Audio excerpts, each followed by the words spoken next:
Hi, I'm Nerd Rage Fred, and for those of you who don't know me, I'm a Twitch streamer usually, but today I'm making a video to talk about the upcoming Total War game called Troy. Now, I was lucky enough to get a preview battle build from CA, which I will be talking about here today. We were given a battle build where we could play as both sides, either Hector or Achilles. Now, as a demo, it didn't exactly get me fired up for the game. The battles in themselves were either super hard or super easy on easy. On easy, most people seem to manage them on 3 to 5 minutes, while on the harder, it was really hard. Most people took about 15 minutes, well, 12 to 15 minutes in the harder one. I can personally say that the hard Achilles fight is one of the hardest fights I've done in any Total War game, and I've been playing these for 20 years. And that seems to be echoed by just about everyone who tried this. The battle was straightforward. Either you played as Turtle Hector or Super Fighter Achilles. One being a defensive dude with a great mythological version of Invocation of Heck that healed everyone in a big AoE, or Achilles that wasn't balanced and could get bodied by Super Hector. Turtle Hector would lose about 1/5 of his HP if they would ever duel. Now, as you might have seen, what's new here is also weight classes. Weights are way more important. Heavier things, charge harder, will get stuck in mud a lot often. The tall grass will concede light units. And in my Achilles fights, I had a roving group of light infantry to take out the flank by the mud. When I saw the battle demo at Gamescom last year, I talked to the devs about it. There was supposed to be more collision damage, like in 3K with the cavalry. When they go into things, they actually wreck stuff. Now, you obviously plow through the archers in the demo we talked about with the heavy chariots, but I feel like you couldn't really use them for anything else. And it would be nice to be able to, utilize them to a larger extent, maybe more than, light unarmored backlines. The Minotaur we got to use, which felt less impactful than a Warhammer hero. It was definitely no Gorbel. This might just be animation effects, or it just didn't have a good oomph to it. I don't think it was a bad unit, it just wasn't that fun to use. A lot of the things that Hector had were unbreakable, immune psychology, or just heavy. It was like a real pain in this demo to actually fight Hector. I think I tried this Achilles fight maybe 10 times at the very least. The units didn't feel super impactful, nor do they seem super distinct from each other. I mean, that's probably what you get from making a game about a Bronze Age war that largely didn't have much documentation about military tactics or units, which is probably why so many people are left wondering why they went with a half-historical, half-fantasy truth behind the myth approach. Especially when they already have healing spells, which is kind of the height of the battle and the most fun part of it. I'm afraid this isn't Creative Assembly's own Total War Age mythology that a lot of people might have been hoping for. Though I do think that the archers and javelin throwers were great. They were actually a lot of fun. When you flanked with those, you could really feel the impacts, while the ammo was very limited, to say the very least.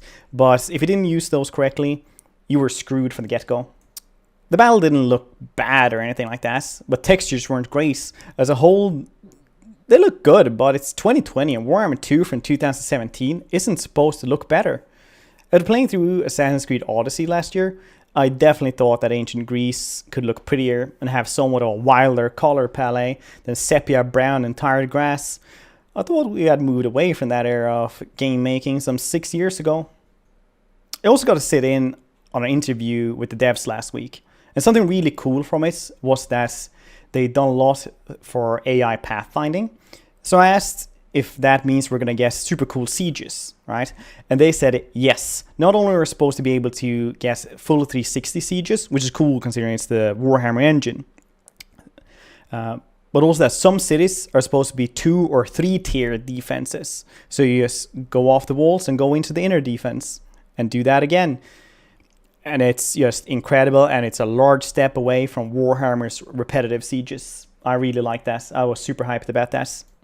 Now, I feel like we need to address the Epic Games Store exclusivity thing. Well, it sucks we can't have it on our favorite launcher. I hear a ton of things every day about Epic Games Store. They're starting to sound like some conspiracy theories. Low security and spyware, all of which have been debunked. We'll post some articles in the description about this. Even though the storefront sucks, that's unfortunately the only thing you cannot really complain about. If you truly hate Tencent, you might also want to stay clear of Vermintide, anything Paradox, Path of Exile, League of Legends, Valorant, anything Activision, Blizzard, Ubisoft, Funcom, Pokemon now as well. I mean, the list goes on.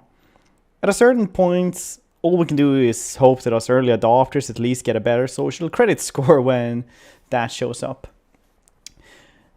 Even though Tencent is just what you would call a mega corporation nowadays, but an actual cartoon style mega corporation that owns almost anything, it's gonna be hard now and in the future to stay clear of them. In the end, the deal here will benefit all Total War players, I think. CA has been doing this series for about 20 years. When Epic approached them, they saw an opportunity to not only get new players into this incredibly niche series, but also a way to get money into the studio, to fund other projects and also do improvements to the back-end systems years in advance. Even if you don't support a deal, in the end, it's this. You get it for free if you claim it in the first 24 hours of release. So worst case scenario, you can just put on your tinfoil VPN, make a new Epic account with the credentials of Dracula and just claim it and own it forever for free. You get what you pay for, and it was the same with Thrones of Britannia. It wasn't a bad game, but it wasn't great either. The saga titles are smaller installments that serve to be able to test stuff for the main titles and usually don't cost as much. As this is the Warhammer engine, you can probably bet on things like sieges, actual dueling skills, and other cool things coming in hot for the Warhammer 3 installment as well. Also, please hold off on the comments like, if you get it for free, then you are the product, because that's not how economics work when you try and sell people DLC later and get a larger customer base on your storefronts. It's the equivalent of getting a free gift bag at the opening of a new store and slamming it on the ground. You're saying, if it's free, you're the product! Anyway, to round this up, this kind of became more of a rant on the Epic Store exclusivity instead of the game. But if you personally, that's where the community focus has been. But at least CA has gone out and said that crossplay will be a thing once the Steam version gets released. We will have modding. I'm going to be playing the game at launch.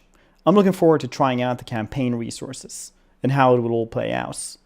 I've been playing the game series for close to 20 years, and if CA thought it was the best decision, I think they've earned enough goodwill from the Warhammer series at the very least to warrant us trying the game out. Because once again, it's free. Will you be playing it later on? Tell me in the comments. Like and subscribe for more content, and I'll see you next time. Stay hydrated.